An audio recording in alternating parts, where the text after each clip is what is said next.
Femme, woman, blue-eyed, platinum blonde hair, fair or pale skinned, wearing glasses, young, serious, has nystagmus, which is rapid back and forth eye movement.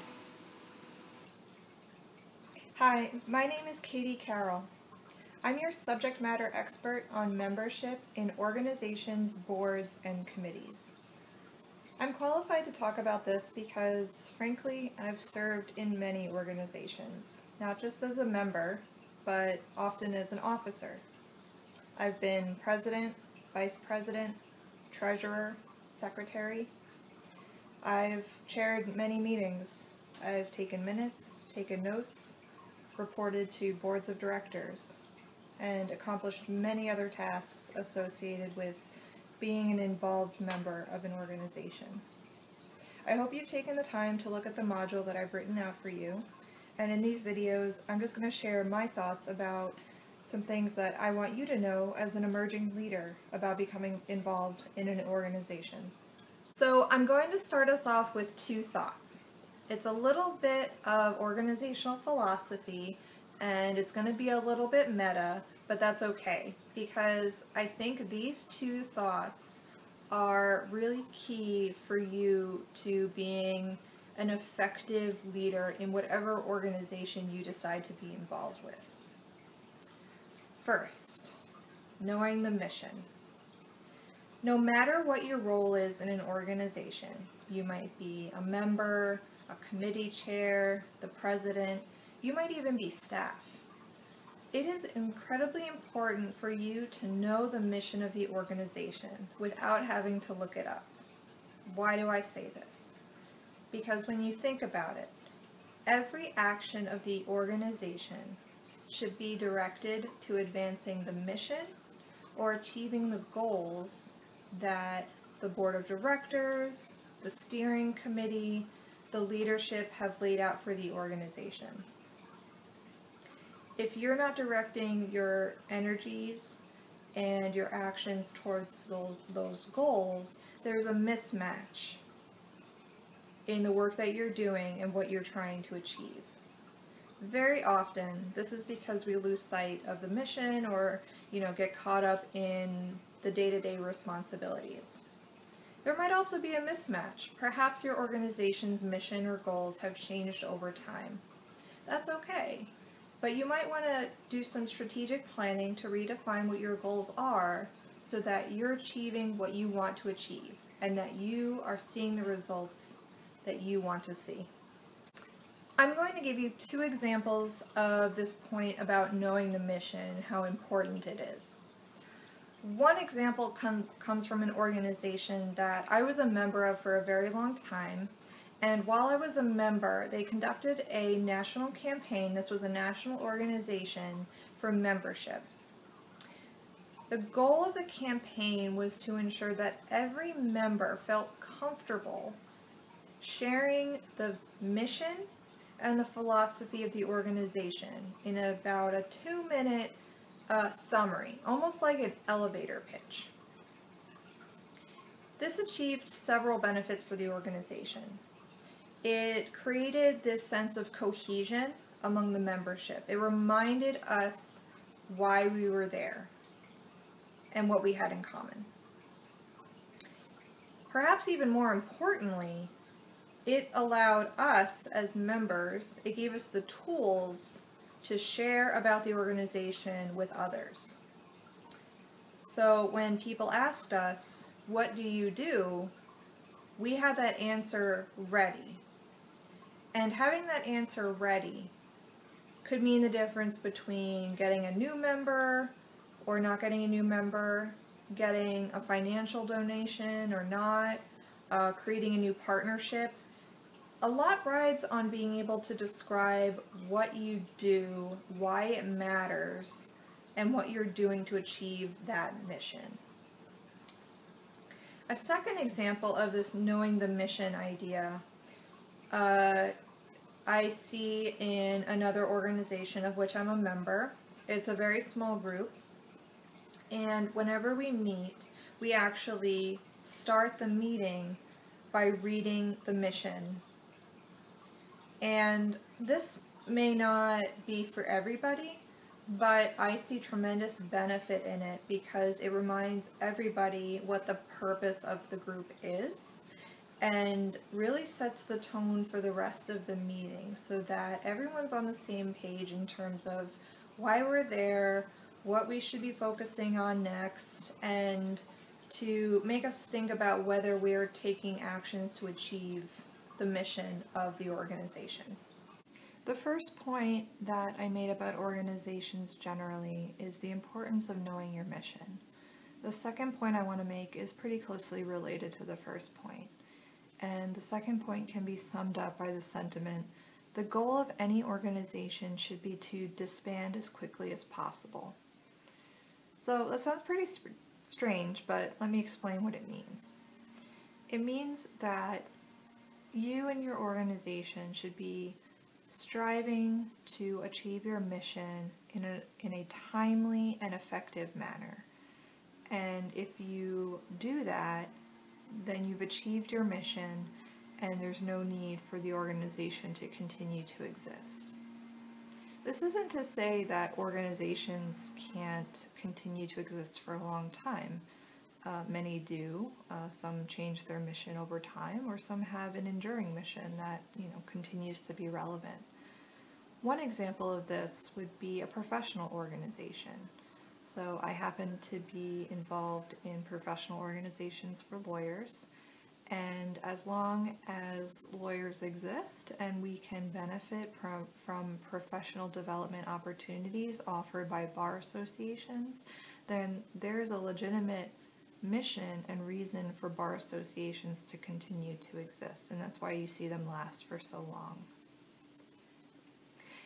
If you aren't striving to achieve your mission in a timely and effective manner, then you might find yourself spending time and energy on things that aren't directly related to your mission. In my work with advocacy organizations, there's this phenomenon that we call mission creep. Mission creep occurs when your organization is presented with the opportunity to work on issues that might very well be related to your mission but aren't directly related to your mission. And so you might take up these opportunities and find yourself working on campaigns that don't go towards your organization's mission. And so you have to think critically about how you spend your time and energy. And this is very important, especially when your organization relies on volunteers and you have to make important choices about how you spend your time and energy. You don't want to be spreading yourself too thin or working on things that don't go towards achieving your organization's specific mission.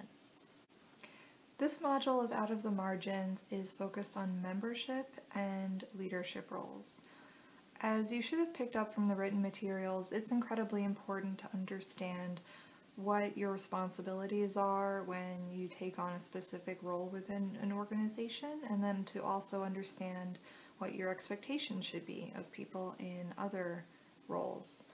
So I'd like to highlight some good examples of what organizations that I'm involved with have done to make it easier for members to understand the role of committees or specific officers or other roles. So here's my first example. This is a one-sheet document, front and back, created by the New York State Bar Association. I'm holding it up here.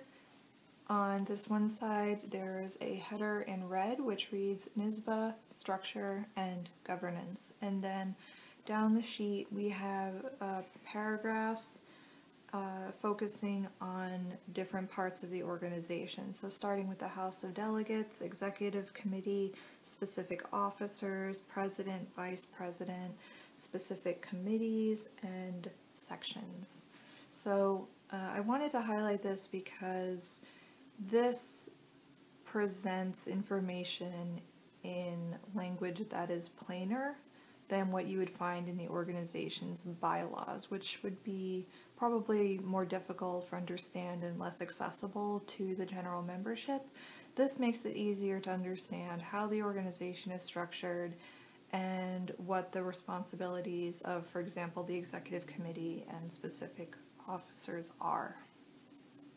On the reverse side of this sheet is a chart, which I think is also incredibly useful as a tool to help members understand their roles and responsibilities.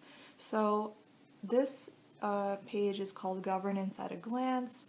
Along the horizontal axis, we have different tasks or things that have to happen to achieve a certain, to fulfill a certain task. And then along the vertical axis, we have different things that a section in the organization might want to do. So let me give you an example. For instance, your section or committee within the organization might be interested in changing its dues structure. So saying that every year a person in that committee would have to pay $75 instead of $50. So on this chart, you would find the along the vertical axis, modifying the section dues structure. And then going along horizontally, there is a checkbox under Finance Committee approval. So in this instance, if you wanted to change your dues structure, the one thing that your committee or section would absolutely have to do would be to get approval from the Finance Committee. I'll give you one more example using this chart. So say your committee wants to change its budget, so doing a more comprehensive change in your finances. So in this chart we have annual section budget is one of the tasks that you can do as a committee, and then there are checks in the boxes under NYSSBA Executive Committee approval, House of Delegates approval, and Finance Committee approval. So the three things that you would absolutely have to do to change your committee's budget would be to get approval from those three bodies in the organization. So in a larger organization like NYSSBA, a chart like this is incredibly helpful to understanding the roles and responsibilities within committees. One more resource that I'm going to share that I think does a good job of laying out roles and responsibilities is actually a statement of agreement for a council, and this particular organization has each council member that is appointed sign this document saying that they agree to all of the terms in the document. So I'm holding up a paper here. It's black text on white paper, and it is one sheet front and back. The title of the document is New York State Independent Living Council, or NYSILC, NYSILC, Statement of Agreement Council Member Contract. And in this contract, there are several clauses that describe what council members are responsible for. So I'll just highlight a couple. This contract says that as a council member, I would be responsible for the overall fitness of the organization. I am legally responsible, along with other council members, for this organization. I am fiscally responsible for the organization. I will represent the organization and act as an ambassador to NYSILC as best that I can. And then there are other requirements such as attending 75% of all council meetings in a year. So this very clearly lays out the what should be expected of council members and what they need to do to be successful. Next, I would like to address some of the considerations of those of us who find ourselves running a meeting. So presidents, vice presidents, chairpersons, or maybe the duty just fell to us on a particular Tuesday to help run a meeting. In the written materials, I provide a very basic sample agenda that you should use and edit to serve the needs of the committee, board, or organization that you're working with. I would like to present an alternative to that basic agenda because I think it does a good job of highlighting that certain work needs to be done before a meeting begins. So I'm going to hold up this one sheet of paper, which is one-sided. It is entitled Meeting Agenda. There are spaces for the meeting name, date, and time, and then the rest of the sheet is a chart. It is broken down along the vertical axis into numbered topics. So the topic, the time allotted in each topic, the purpose, and the leader, and then that's repeated down the line. So topic 1, topic 2, topic 3, and then along the horizontal axis we have preparation and proposed process. I'm going to give an example of when this type of setup might be particularly useful in a committee meeting. Perhaps you have a decision to make, a task to do that really has to get done at a particular meeting. So for instance, let's say that your committee has to, is planning an event and you have to pick a theme. So under this type of agenda setup, you would have time allotted, let's say 20 minutes for voting on a theme for a fundraiser event. So 20 minutes, the purpose is to settle on a theme, and then the leader is maybe the point person who's responsible for overseeing the logistics of this event. Preparation.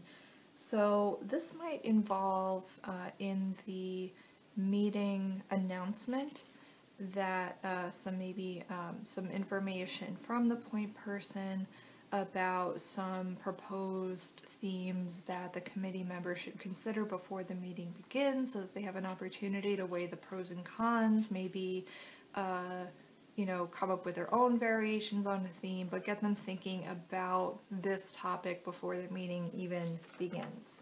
So then you have the meeting, and the proposed process might be that you spend maybe the point person whose job it is to work on this event to spend 5 minutes just outlining the goal of the event and explain some of their proposed themes that they provided ahead of time, and then maybe the second part of the process would be 10 minutes allotted for discussion of the various themes, for people to share their ideas about the pros and cons of different themes, and then maybe the final 5 minutes goes to actually having that vote and determining the consensus of the committee on what the theme should be. So again, I think this type of agenda setting is very useful when you want to make sure that there's some thought and work put in before a meeting happens, so that the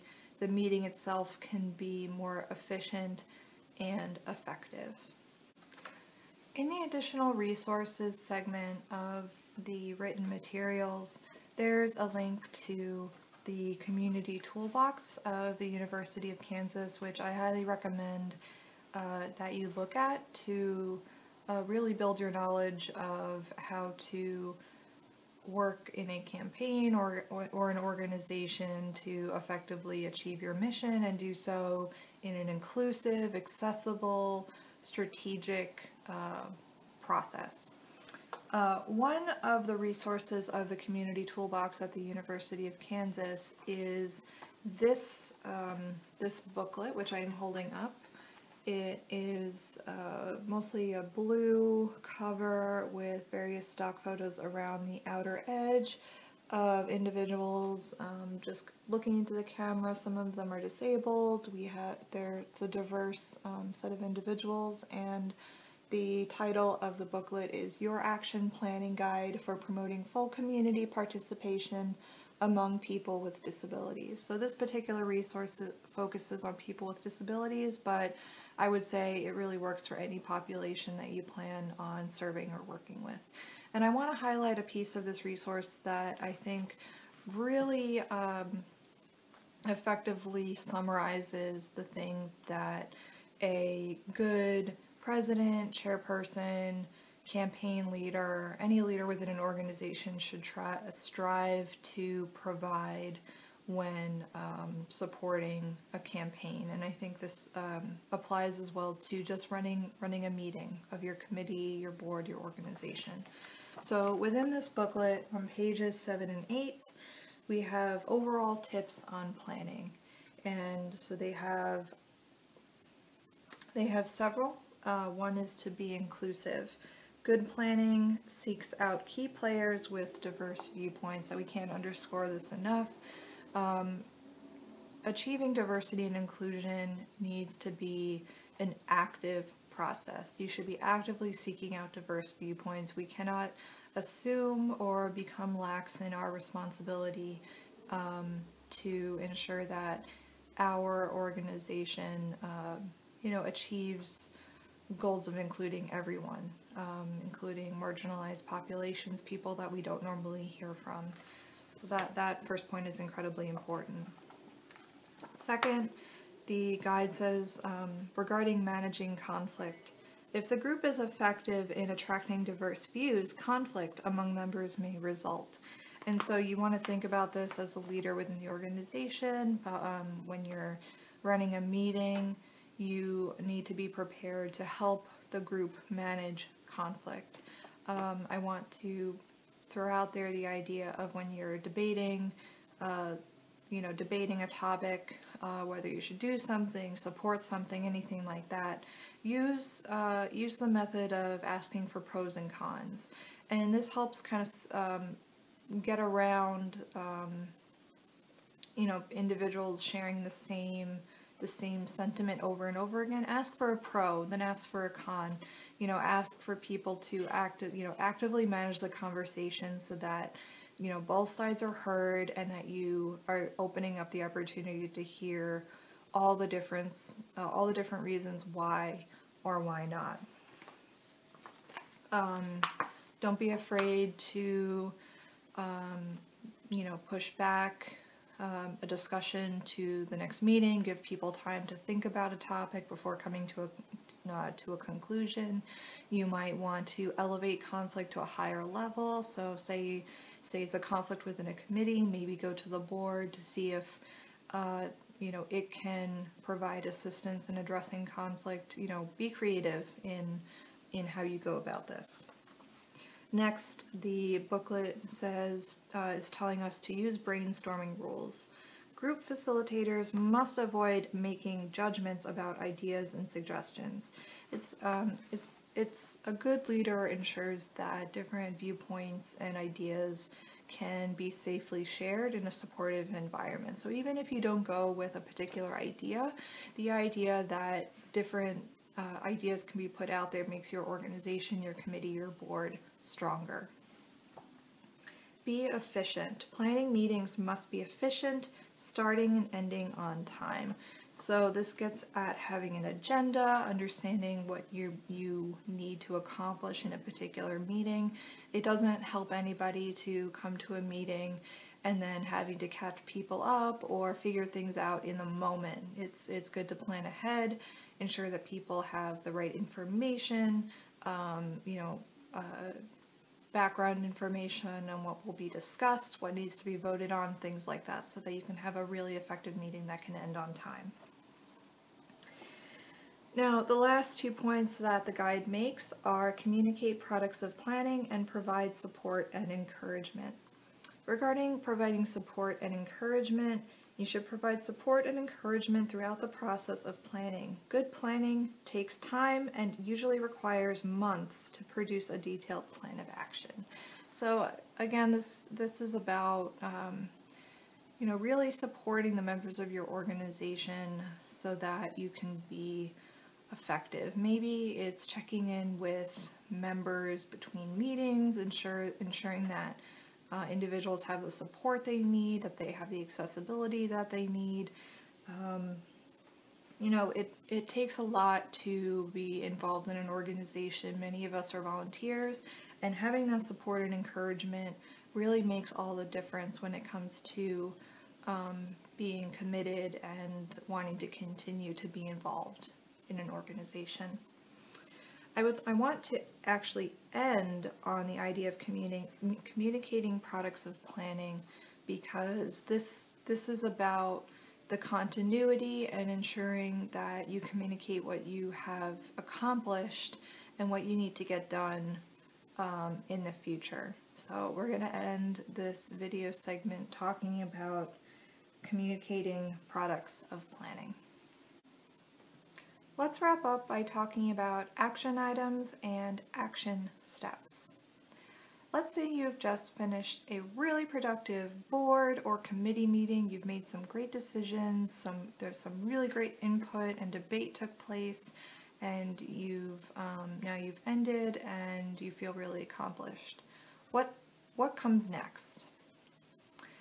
What comes next should not be the next meeting of your board or committee, because work has to be done, and that work that has to be done is your set of action items or action steps. Being able to communicate action steps is important because you need to, one, identify who needs to accomplish what, by what time, and also it is helpful to be able to gauge just how effective you are and what you've accomplished looking back. So in my personal experience being a member of many different organizations, I find that it is incredibly helpful to have action items or action steps included with meeting notes or meeting minutes. Because it isn't enough that you have this record of what went on in the meeting. People need to know what they have to do next and what they have to prepare for before the next meeting of the board, the committee, or the organization. So let's say, for instance, during a meeting, Joseph volunteered to go to a particular venue or set of venues to get prices on holding an event at those venues. Let's say that before the next committee or board meeting, the advocacy working group is going to meet to make a decision about the next steps in a campaign. So that has to happen, and we'll say that Jamila is the chair of that working group, and so Jamila has the responsibility for ensuring that that meeting takes place. And then finally, let's say that Jerry has volunteered to chair the next board or committee meeting, and so Jerry is responsible for writing the agenda and circulating it before the next meeting. All of those things are action items, and it helps keep track of who's responsible for what and what has to get done. I'm going to close by highlighting one page in the resource booklet that I just shared with you from the University of Kansas. And this is a chart near the end of the book. It is entitled Action Steps for Identified Community or Systems Change. And this chart is kind of like a formalized way of organizing your action steps or action items. It might be a little bit much to do something as involved as this, after a meeting. So this might be more of a strategic planning document to help identify some of those larger action items that has to take place. But I'm going to go through the chart and just describe what it has here. So really this is just, we have the one horizontal axis, and each column we have actions, by whom, by when, resources and support needed, potential barriers or resistance, and then finally communication. So in the action column, what needs to be done, very simply. And then in the next column, by whom, who's responsible for taking that action, by when, by what date will the action be done. Next column, resources and support needed or available. And so here we would put what financial, human, political, or other resources are needed, what resources are available. In the next column, potential barriers or resistance, what individuals and organizations might resist and how. And then finally, communication, what individuals and organizations should be informed about these actions. So thank you so much for joining me in this module. I hope you've learned a lot about being a member or fulfilling a specific role in an organization. I'm so glad that you are taking the time to learn about how to be an effective leader in an organization. Doing so can be incredibly rewarding. It does require work and persistence and education, but again, it can be incredibly rewarding, and you should know that you have mentors out there, tremendous resources such as this Out of the Margins program. And please feel free to reach out if there's any support that I or other of the subject matter experts can provide to help you in your journey as a leader in your organization.